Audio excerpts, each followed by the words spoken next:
বন্ধুরা, আমি দেখো নিরামিষ তরকারি রান্না করছি। নিরামিষ ডাল তরকারি রান্না করব। এই দেখো ডাল তরকারি রান্না করছি এদিকে। আমি ওর ভিতরে দিয়েছি একটা আলু, একটা কাঁকরোল, একটুখানি কুমড়ো, একটা কচুরগাঠি, একটু পেঁপে, তো সব দিয়ে আমি ডাল তরকারি করছি। এই দেখো এবার দিচ্ছি মুগের ডাল। এই দেখো 50 গ্রাম মতন মুগের ডাল দিয়ে দিচ্ছি। এটা দিয়ে আমার ডাল তরকারি হবে। তোমরা এইভাবে রান্না করে খাবে, দেখবে ভালো লাগবে। আমি শনিবার, আজকে আমার নিরামিষ, তাই জন্যই আমি সব রকম সবজি দিয়ে ডাল দিয়ে আমি ডাল তরকারি করছি। ওদের ডাল তরকারি রান্না করছে দেখো। তোমরা এইভাবে রান্না করে খাবে, দেখবে ভালো লাগবে। তোমরা আমার পাশে থেকো। আমার পাশে থাকলে পরে আমি যেটা রান্না করব ঘরে আমার বাড়িতে, আমি সেটাই তোমাদের সঙ্গে শেয়ার করব। ঠিক আছে, তোমরা এটা দেখো আমি কীভাবে রান্না করছি ডাল তরকারিটা, তোমরা দেখো। এই দেখো ডালটা সব দিয়ে নিই ভালো করে।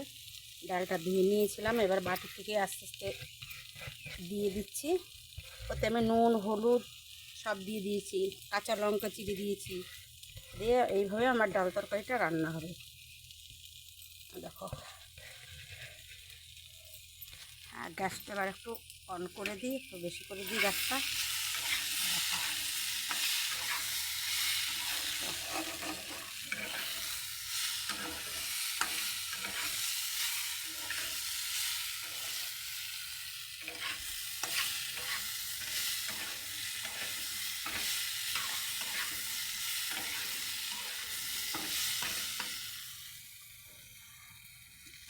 এবার আমি একটা জল দিয়ে দেবো। এবার আমি জল দিয়ে দেবো। জল দিলে এটা সিদ্ধ হবে, সবজিগুলো সিদ্ধ হবে, ডালটা সিদ্ধ হবে। আর একটু জল আমার লাগবে, না আর একটু জল নিয়ে আসি।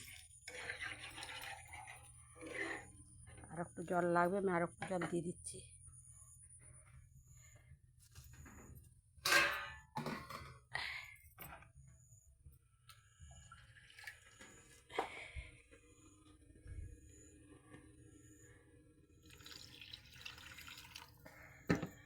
দেখে নিই, নেড়ে দিয়ে দিই কতটা লাগবে, আর লাগবে না। হয়ে গেছে, জলটা দেওয়া হয়ে গেছে আমার। এবার আমি ঢাকা দিয়ে দেবো।